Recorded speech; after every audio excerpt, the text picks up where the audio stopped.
Okay. This is a warning, a disclaimer.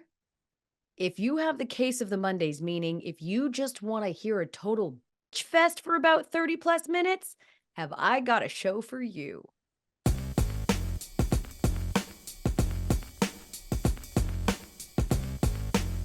Hey, welcome to the Elle Duncan Show with Gary Striewski. Um, I think in general, you start Monday one of two ways. Yeah. The kind of person that had a great weekend, maybe you got Uh-huh. some rest, maybe you went somewhere cool.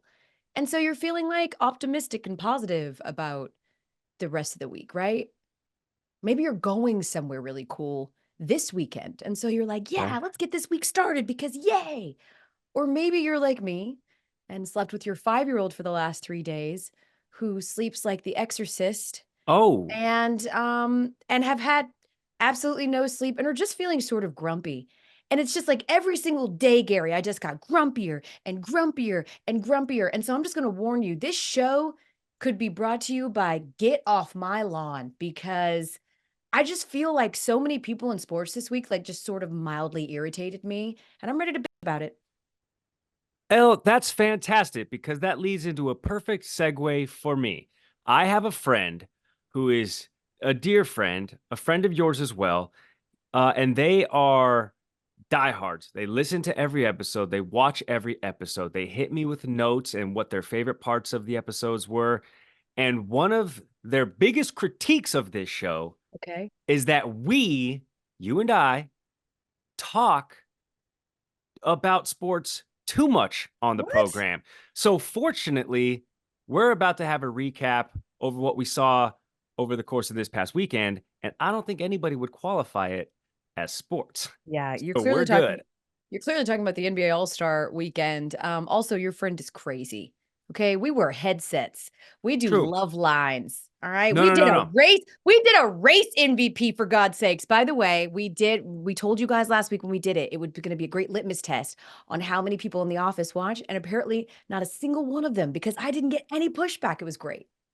Oh, I got a couple notes on the race MVP. So boom. Maybe my slice of the pie, maybe my Venn diagram. All right, they don't overlay as much as we maybe thought they did. Yeah, maybe not. Apparently we've just got like really very different fans, and that's what's great. We bring them all together.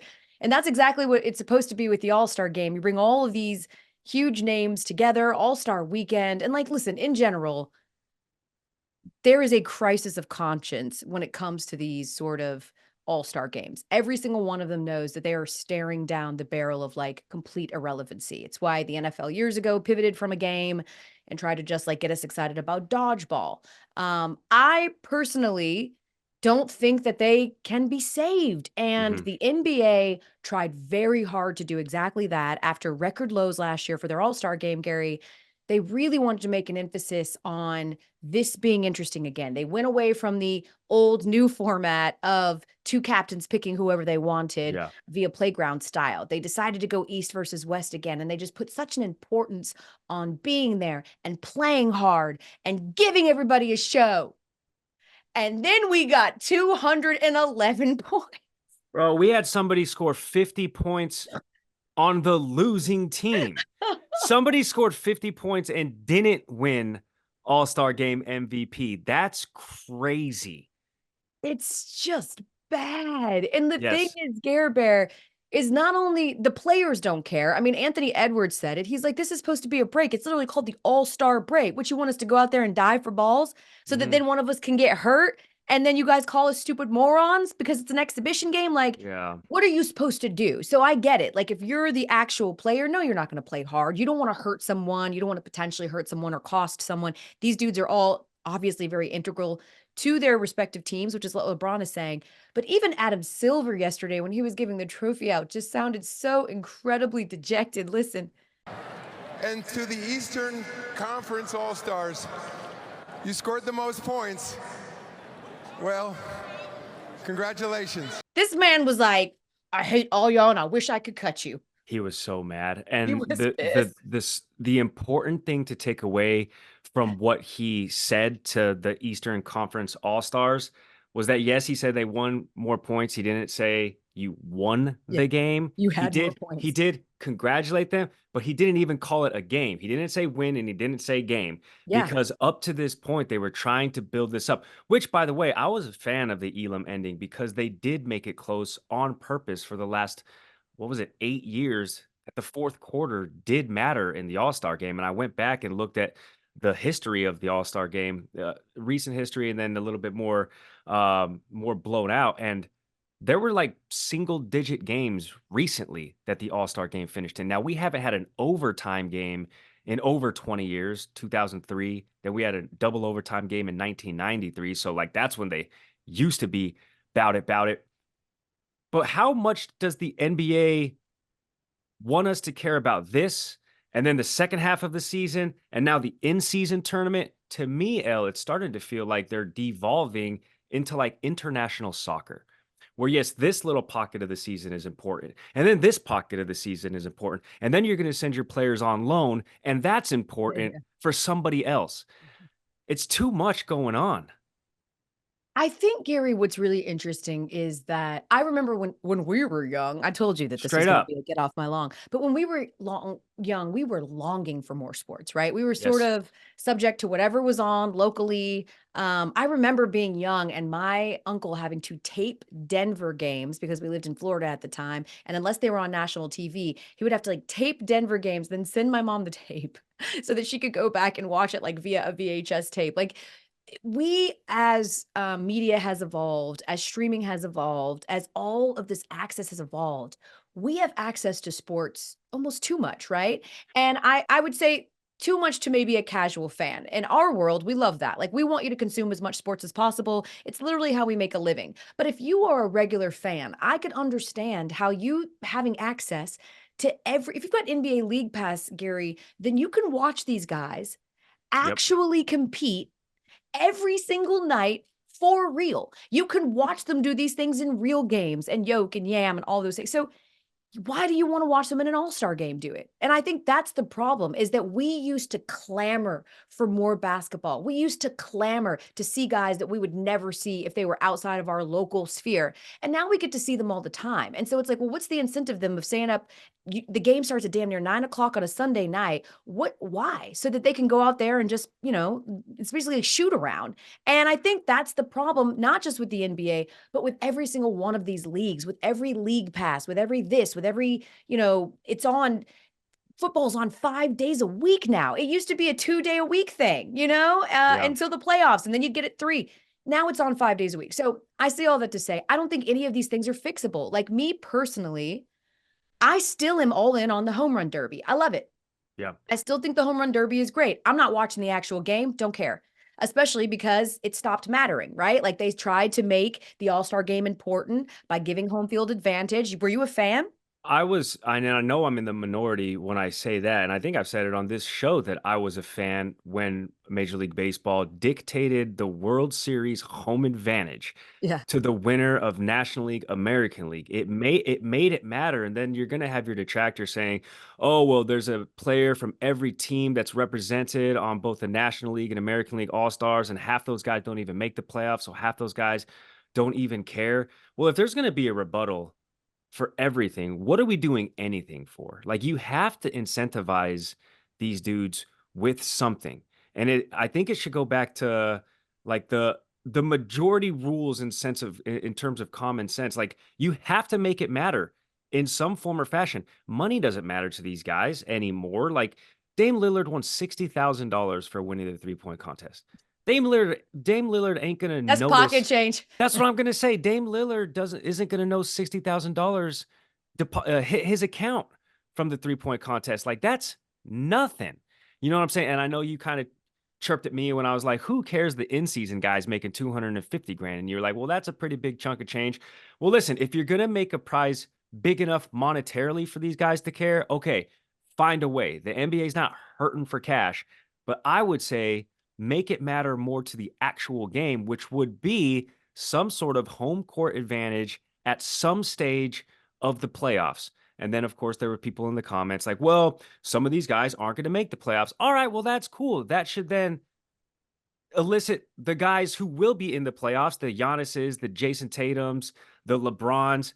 to fire up those guys and to get those guys to play hard for them as a team dynamic. So something needs to change to make this worthwhile.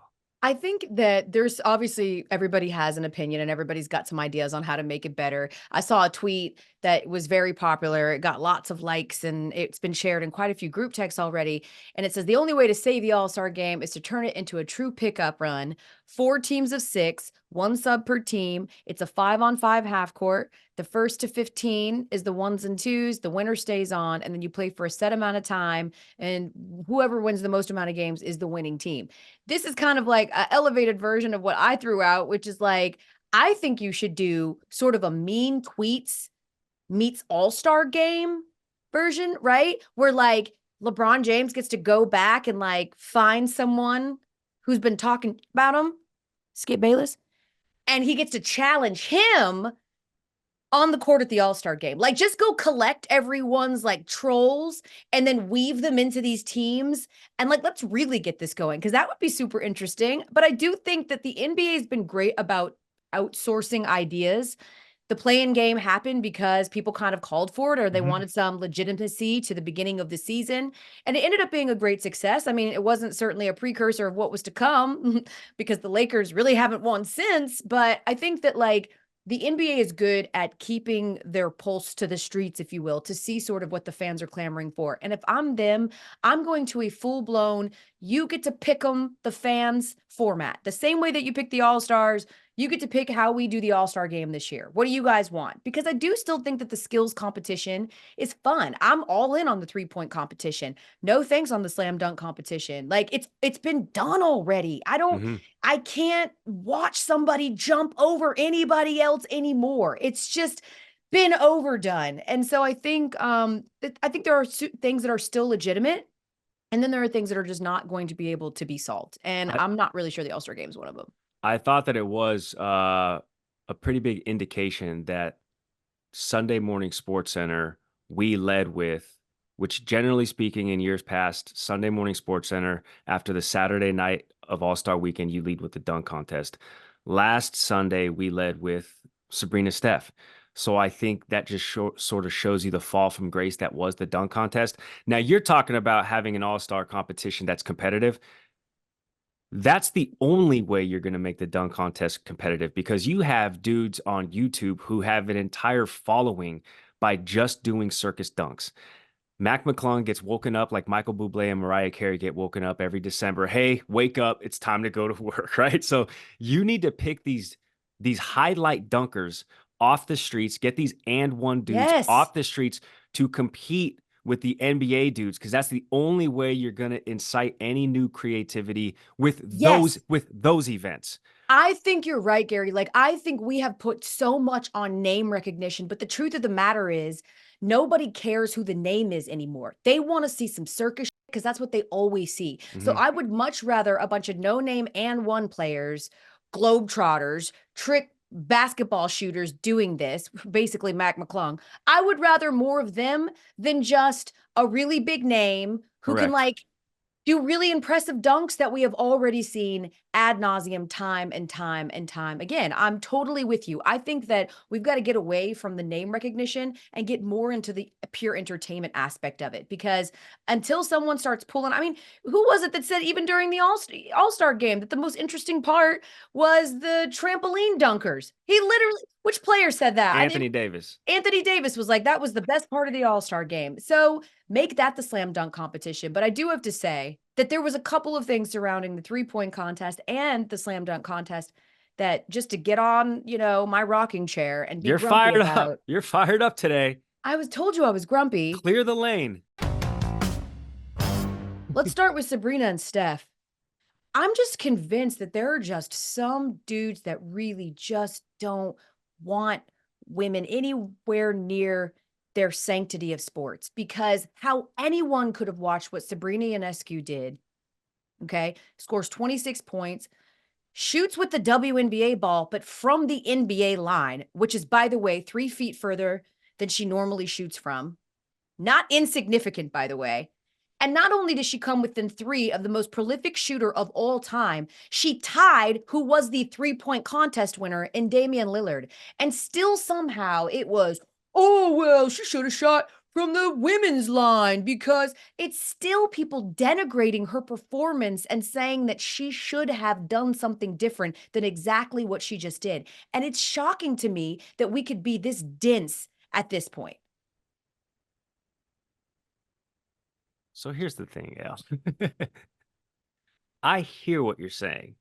I also heard I heard the sound bites and I read the tweets in which I think you reference. I don't think that I interpreted them as some sort of lesser than perspective from these people.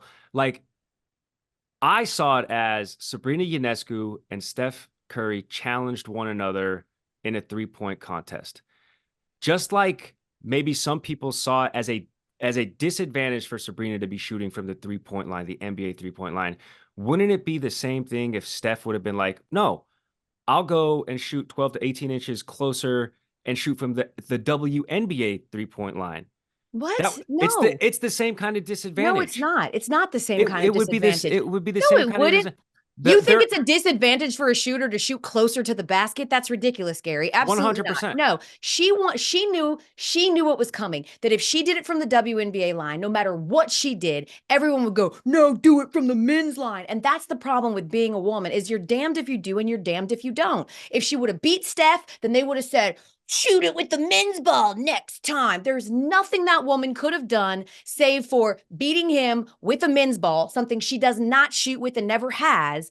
We're talking about being equitable, okay? And equity is you shoot with your basket from the place that you choose. And Sabrina's the one that said, I want to shoot from their line. And so the idea that someone else should tell her where she should shoot from when she did magnificent, that's my problem. My problem is nobody looked at that and said, hell yeah, she shouldn't have shot from the women's line. She scored 26 freaking points. That's what all the men did earlier. That's my point, Gary. So I would have seen that if Sabrina would have chose to shoot from the WNBA 3-point line and beat Steph.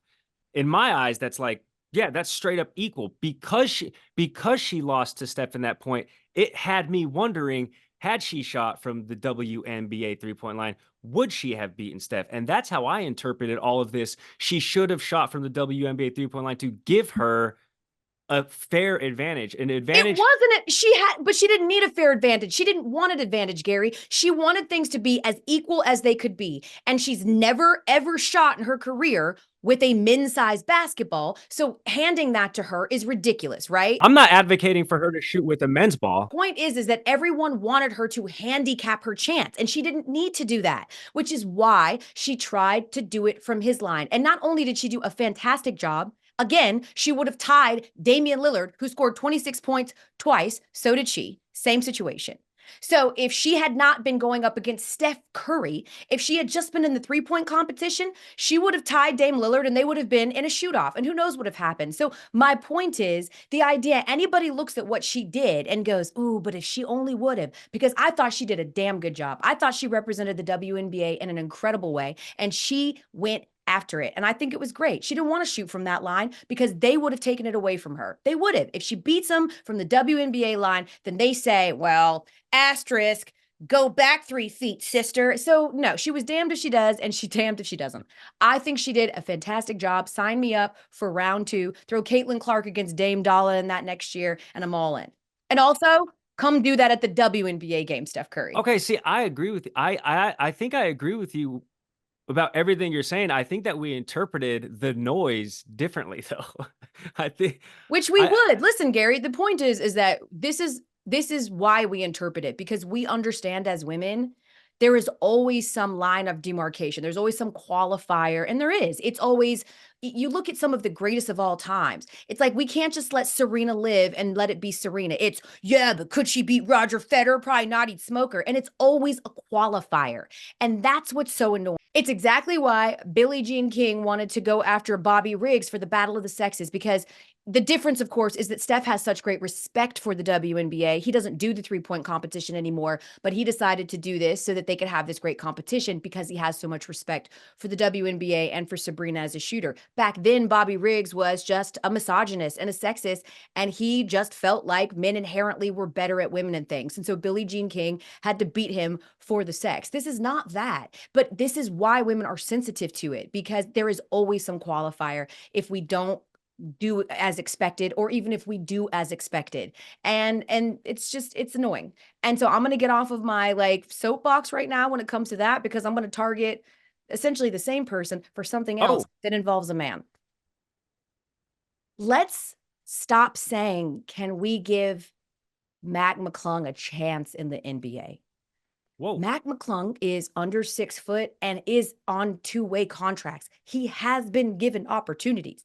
The idea he is on a G League team, in effect, tells you he's been given opportunities, multiple ones.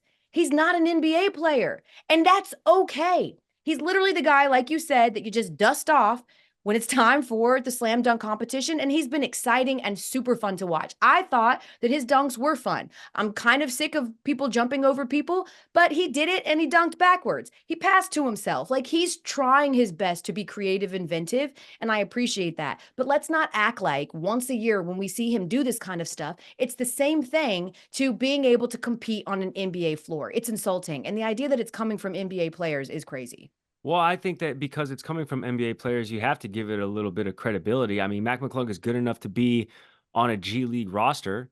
I think that I don't want to call it unfair, because I am fully a believer of, if you're good enough, you're good enough. If you're not, you're not. But it does remind me of sort of like award show syndrome, where it's the Grammys, it's the Country Music Awards. Coming up, Morgan Wallen, and they tease him all show for 4 hours. Coming up, a live performance from Morgan Wallen. He's nominated for 12 different awards. Coming up, Morgan Wallen. He goes 0 for 12, but they just dangle the carrot. And in that last 30 minutes of the show, give it up for Morgan Wallen. And then, he's on, he's singing, he's performing. So the Country Music Awards and the Grammys did it to some extent. Actually, they didn't do it with Tracy Chapman and Luke Combs. They actually got him out there pretty quick. But anyway, award shows do this to a certain extent, and they drag it out. They dangle that carrot because they know that's what the people came to see. And then after the award show, after the performance, after they go 0 for whatever in the actual categories that matter, in this instance, in this example, it would be like credible actual minutes in the NBA. They're like, all right, Mac, we'll see you next year. Then we'll bring up this hype, and we'll start building up this hype to see if you can make it the first 3 consecutive time slam dunk contest champ. So that's kind of how I see it. And again, what do you have to lose? I mean, I guess the Magic are sort of in the mix as an Eastern Conference playoff contender. So you're not going to just bring up a guy for the sake of doing that. But I mean, he's good enough to compete in a dunk contest. He's good enough to have a 2-way contract in the association. This is one of those things. I know, I just saw it. But this is one of those events that feature people that other teams and other franchises can say, hey, we can use a guy like that.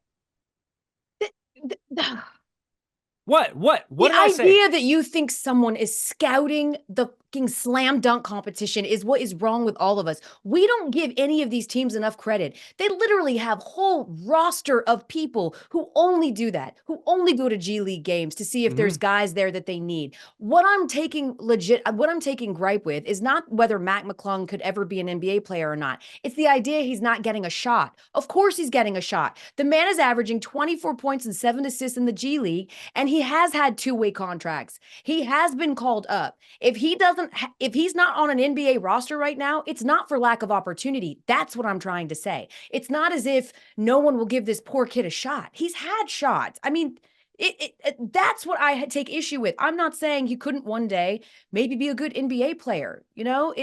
stranger things have happened. Some people take a little while to grow and bloom, right? What was the Nick Sirianni thing with the fertilizer and you got to put on it or whatever? Same thing. Uh-huh. Cover McClung in dung and watch him grow. I'm just saying the idea that he's had no chances is asinine. What's crazy to me, Elle, is you're fired up about all of these topics, okay? And you and I think, have agreed on all of these topics, but you are like showing fire and ire. Meanwhile, I'm agreeing with most of I'm what just you're saying. projecting. I know. Okay, I understand. Why are you mad at Eva? Was she sick over the weekend or something? Like, damn. She just sleeps like a maniac. I told you I've had no Okay. sleep and I'm in rare form. Coming up, No, that's good. That's good. We need this. we're going to, because we also had some crazy talk per usual in the NBA. We're gonna throw some things in the truth translator and see if we actually believe Oh my God. LeBron James does not want a farewell tour. That's coming up on the Elle Duncan Show. Stick around. Hey, remember to watch the Elle Duncan Show, listen to the Elle Duncan Show wherever you get your podcasts on YouTube every Monday and Thursday, new episodes. Sometimes they're grumpier than others, and that's fine as well. And Can on I- Fridays on television, ESPN 2 to 3 p.m. Eastern. Elle, can I at least say this? I understand you're having not your best day, not your favorite day. And I feel for you as my friend. And you're going to rebound. The sun is shining. It's wonderful. At least your day is not going as bad as Jacque Vaughn. Okay. What Brooklyn Nets, happened to Jacque Vaughn? he got fired on his day off today. The NBA is an all-star break till Thursday. The Brooklyn Nets fired him today. So Oh, he man. went full Friday. How you going to get fired on your day off for stealing boxes, Craig? So Coach Vaughn just signed a long-term extension to stay the head man of the Brooklyn Nets. This is his second season. He didn't even get out of his second season. He got fired on his day off. So Elle, maybe that's just a little bit of bright side for you. Okay, you're having a bad day, but at least you ain't getting fired on your day off. Well, the day is not over, Gary, so don't That's jinx true. me. Yeah, that's I will true. say this, speaking of bright siding it, he's probably in Cancun. It's the All-Star break. That's a fact. Maybe like that's the perfect time to let someone go. They're like, oh, great. It's worse when you leave Cancun, come back to the brutal, brittle cold of Brooklyn, and then Yeah. get fired. Like, fire me while I'm in Hawaii, please, like- because I'll stay my there. I could push this ticket back. I'm sure he's on the beach right now. Hey, yo, Doc, look at this. Look what Woj just tweeted. He's going to be like, yeah, you're next, bro. Jacque Vaughn, Doc Rivers. Uh-oh. All right, so in the NBA this weekend, we had some revelations from LeBron James. And so we're going to put some of his words through the truth translator and see what we think he was really trying to say. And I Okay. will serve the role as LeBron, and Gary, you'll serve the role as the truth translator. Are you ready? Okay. Yes. Hey, man. Now, again, sorry, disclaimer, we are paraphrasing. Okay, we're good. Okay. Hey, man. I learned about the Warriors' attempted trade the same time as everybody else. I don't know.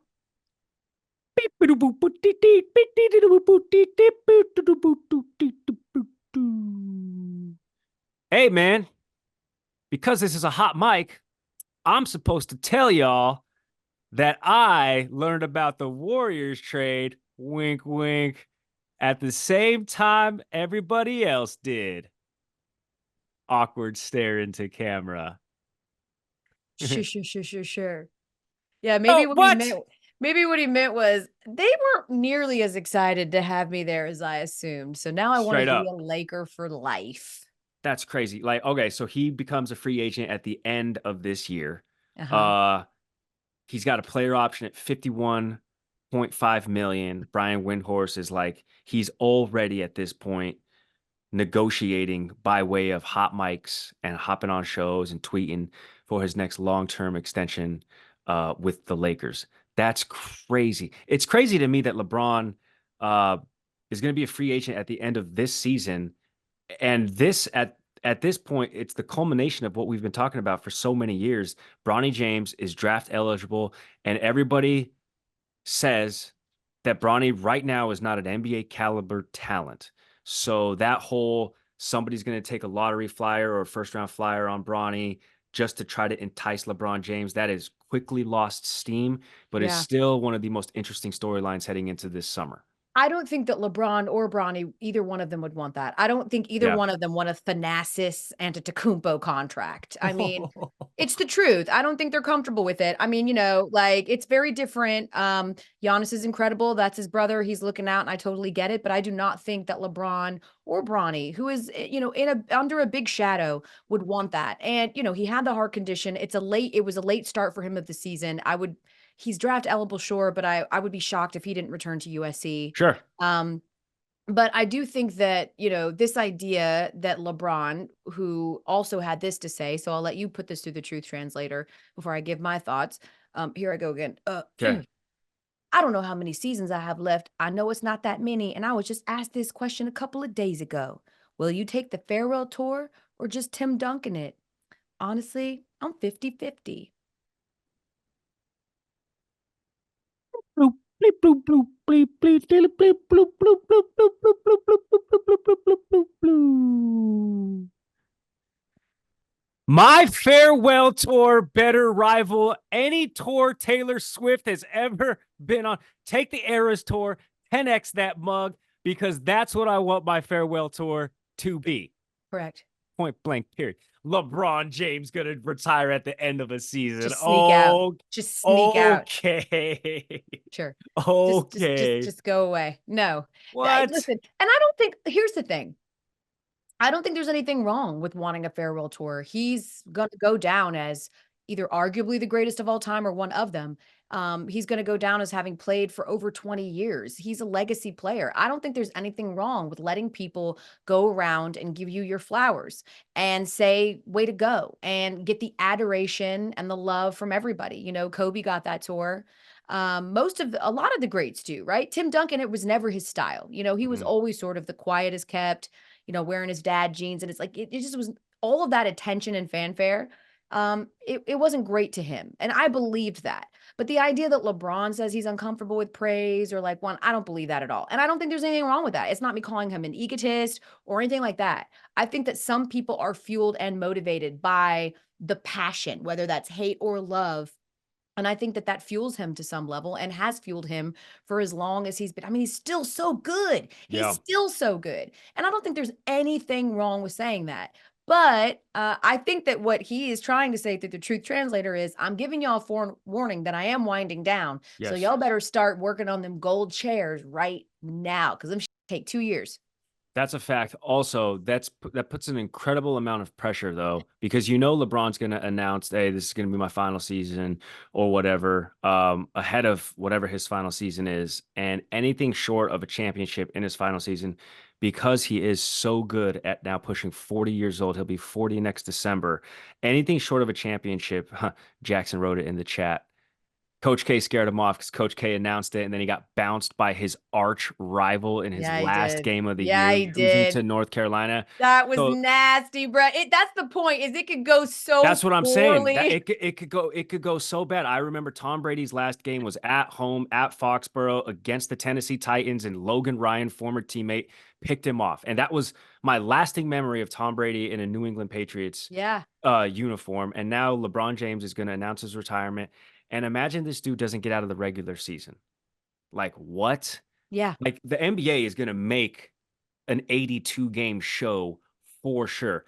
ESPN, and they should. And they will. And nobody's taken away from that. I'm just saying it puts so much pressure. And again, pressure makes diamonds. For some people, pressure is how they fuel themselves. But anything short of an NBA crown at the end of what LeBron James's final season is going to be, everybody's going to look back and be like, oh man, he announced this farewell tour. He didn't even win a chip his last season. Everybody's going to remember you falling flat in your last season. And that's what people are going to talk about. I could already see the headlines now. I could totally understand that being a deterrent, but I also think that when LeBron gets to a point where he wants to truly wind down, it will probably be because he's not playing on a contender. I mean, this man's going to try and play until he literally can't walk anymore, in my opinion, because I do still think he has that competitive spirit. He's going to be on the Nuggets. Jokic to James. You could that should be his farewell tour. Let him just for the next 3 or 4 years sign 1-year deals and just join the contender. Like, he should sit out the whole year, work out on his own, hop in before the trade deadline, right? Get signed to a team and let him just do that. That would be super fun. I would love that. Let LeBron just hop around. You know what I mean? Just let the NBA run a train. Whoa, that Whoa, hey, that whoa, came hey, out hey, wrong. whoa, hey, oh, That whoa, came hey, out wrong. hey, oh. Speaking of coming out wrong, we had some fashion question mark at the NBA All-Star game. And when the Elle Duncan Show comes back, we will talk about why Tyrese Halliburton is apparently turning into a furry.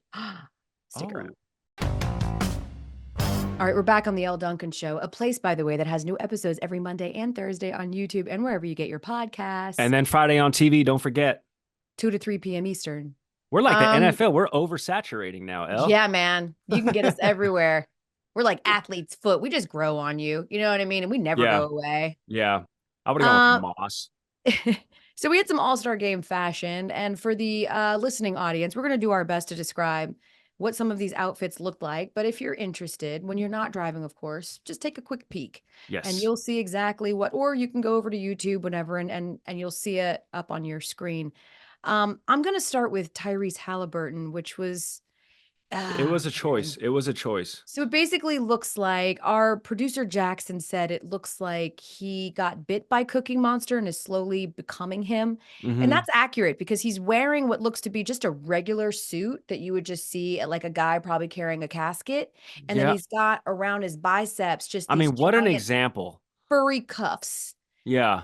And then a furry bottom as well. Yeah, it kind of is giving like Buffalo Bill with Cookie Monster, right? It puts the lotion in the basket. I think Sarah hit us with a Sully in Business Casual as well. Sure. Tyrese Halliburton to me looks like, if I didn't know who Tyrese Halliburton was, I would think it's two kids stacked up on each other, because like the shoulders are incredibly broad, and then it just tapers down to like this upside down triangle, and I don't get it, because it's a light stone wash. And I'm the first to say, listen, I am no fashionista, dude. All right, when I go to the rack, I'm talking about the Nordstrom rack. Okay, that's the extent of my stylings. All right, but like he's got the floaties on, but they're not floaties, they're furries. Yeah. So they wouldn't really save a life. And then he's got the fat paper bag, like the grocery from the commissary paper bag, but it's an Hermes. Yeah. Oh, well, of course, all of these outfits, by the way, are hideous and also $1 million, because that's what fashion is, apparently. The uglier, the furrier, the fuzzier, the bigger, the better, which is why Steph Curry went just full-blown substitute teacher. Like literally, I had a teacher named Mr. Barney, and he was a science teacher, and he looked exactly like this dude, Steph Curry, right now, who's just wearing, like, just to your point, a basic kind of maroonish, checkered, flannel looking shirt that you would just get from Nordstrom Rack, that's on every single rack at Nordstrom Rack, just a pair of jeans and some like those black Skechers that anyone that's ever been a waiter knows you have to wear when you wait tables. I just feel like Steph Curry lost his luggage and he just had to pop out. And because he's in Indianapolis, the only place he could pop out to was Kohl's. And he bought that entire outfit in Kohl's cash. Okay, because I have that Izod shirt. Okay, I have those Van Heusen slacks. Okay, and I have those Johnston and Murphy loafers. Okay, I'm telling you right now, this is the most relatable I've ever been with Steph Curry. Like that shirt, a 19.5-inch neck. Okay, that's why it's not buttoned, because it's entirely too large, because we're in the Midwest. We're in a place where ranch is holy water. Okay. I have that outfit, Elle. Like, that's crazy. I love it. Our producer, Christina, says Steph Curry's in the Walter White season 1 fit. He really is. He definitely looks definitely looks like he's got, what it takes to start a meth lab if he wanted to. There's definitely an element of that as well. Yeah. Tyrese Maxey was, I'm like with the monochromatic yellow. He's wearing like a yellow button down and yellow pants, and he's got some cool shoes, but then he just has like this big giant furry, again, I guess furry is the thing right now. I don't know if like skinning mascots is fashion right now, but it seems that way. I don't know what's on his jacket. Producer help. What is on? He's got like these like white, it looks like gravestones. It looks like headstones all over his jacket. Here's the thing, Elle. What's the number one function of a jacket, right? To keep you warm, right? To keep the elements outside and prevent them from getting inside. Well, that's all null and void based off of the number of cutouts that he has in his jacket. And I believe those are cutouts of the fabric. So Okay. it's just sort of letting the air just get right through the jacket. Ventilation. Okay. Ventilation, sure. They are cutouts. Okay. So the whole like keeping the exterior elements outside completely null and void because he has tombstone-esque cutouts of the jacket. But props to him with the Go Yard duffel. Okay. I was in Paris last year. I tried to get one of those. They couldn't sell it to me. I was like, but this is the store. This is the store I could get it. They said, you can't just walk in here and get it. I'm like, what's the point of having the store? Yeah. I don't like, get it. It's a front. Yeah. Maybe Tyrese Maxey is wearing gravestones all over his jacket to signify that the All-Star game is dead. Yeah, that's true. Before we get out of here, because I am dead tired, I do want to, you have something, and then very quickly, Oh, yes. I want to give a big shout out to Matt Masciangelo, who is a Sacramento State outfielder, and I feel very seen by him. This man opened up his 2024 season with a doubleheader, and he was hit by a pitch 7 times. He was hit 3 times in the first game, and then 4 more times in game 2. And the reason this man is my spirit animal and also someone that I feel relatable to is because, in a bit of a nod to child abuse, I believe, when I was 11 and I was switching over from slow pitch softball to fast pitch softball, obviously I could not hit the ball well yet. I was still learning, but I was a great defender and I had great speed. So my coach taught me how to get hit by pitches so that I could get on base. And so that was my job. I would come in and he would put me in and so that I could get hit. And I did that. And I did it really well. I know exactly where you can take a pitch. And yeah, so I see you, Matt. Yours wasn't intentional. I don't think. Maybe it was, but anyway, good on you. And I hope your week gets better. I hope for both of us, our weeks get better, Gare. Yeah, no, I think so too. Elle, that's what's just what you do for the team. You sacrifice it all. There's no I in team, but there is an ouch in team. Yeah. It is the 66th running of the Daytona 500 later today if you're listening on a Monday because it was postponed due to weather on a Sunday. All right, 66th running. NASCAR puts their Super Bowl in the front of the season, Elle. So because we are professional sports people, I'm going to hit you with a list of names. You tell me if it's one of the 40 drivers driving in today's running of the Great American Race or a name that I've simply made up. Okay. Are you ready? Yeah. Diesel Gray. Ooh, it feels too on the nose that there'd be a racer named Diesel. Fake. Exactly. Boom. Solid. Okay. What about Austin Dillon? That's a guy. Boom. You are a sports professional. Frankie Muniz. He's actually racing. I mean, that's Malcolm in the middle. Yeah, I know. Yeah, man, old Frankie. Look at him. He's been racing for a while. Middle of the pack. Not racing in the Great American Race. He's racing in the JV, I guess you could say, series, in the Xfinity series. Okay, what about BJ McLeod? That feels fake. Fake? Yeah. Okay. What about BJ McQuiet? Okay. Now I don't know which one's the real one. I know you got one of them's real, one of them's fake. McQuiet. Nope, McLeod. He's the real one. Last one for you here, Elle. Alden Harlow. I don't know if you just took something like Jack Harlow and then you were like Alden Gonzalez popped up on your screen and you smashed them together. Okay, I'll bite. I think that's a guy. Nope. That is the restaurant that I was at last night. Okay. In the middle of our team meeting, which I apologized for. Yeah, way to go, guys. You know, every single week, Gary inches closer and closer to the bottom of the MVP standings. It's Stop fine. that. Hey, we've come to expect that from you, Gary. A major setback for a minor setback for a major comeback. You don't even know how to say it right. I know, oh, man. I know. Your bad day is now trickling onto me. Hey, are we in studio on Thursday? We are in studio on Thursday, folks, and also the show, which will come out on Thursday, and then will air on Friday, 2 p.m. Eastern on ESPN2. Remember that if you like our show, let somebody know. If you hate our show, let somebody know. Your haters are your biggest fans. We appreciate you, as always, for listening. We'll see you Thursday in person, homie. Peace out, Elle.